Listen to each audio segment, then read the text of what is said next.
Hi friends, இன்றைக்கி நம்ம பார்க்க போகிறது கடக்நாத் கருங்கோழி. இதோட ஃப்ளஷ்ஷு எல்லாமே பிளாக் கலரில் இருக்கும். இதோட ஆரிஜின் பார்த்தோம்னா மத்திய பிரதேஷ்.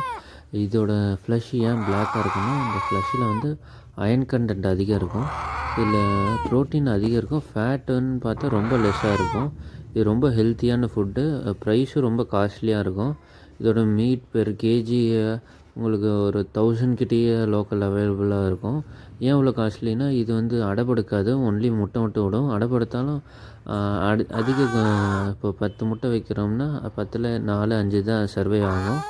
இது வந்து ஃபீமேல். இது ஃபீமேலுக்கும் மேலுக்கும் அந்த ஹெட்டு வச்சு நார்மல் கோழியாட்டே உங்களுக்கு ஒரு டிஃப்ரென்ஸ் பார்த்துக்கலாம். இந்த கோழி ரெகுலராக நீங்கள் சாப்பிட்டு வந்தீங்கன்னா உங்கள் பிளட் கவுண்ட் இன்க்ரீஸ் ஆகும். அதனால் ஹீமோக்ளோபின் இன்க்ரீஸ் ஆகும். இந்த கோழி ரொம்ப ரேர் ஸ்பீஷஸ்னால கொஞ்சம் காஸ்ட்லியாக தான் இருக்கும். மேல் கோழின்னு பார்த்தீங்கன்னா மயிலுக்கு பின்னாடி மின்னுற மாதிரி இதுக்கும் அப்படியே தகன்னு மின்னும். Thank you friends.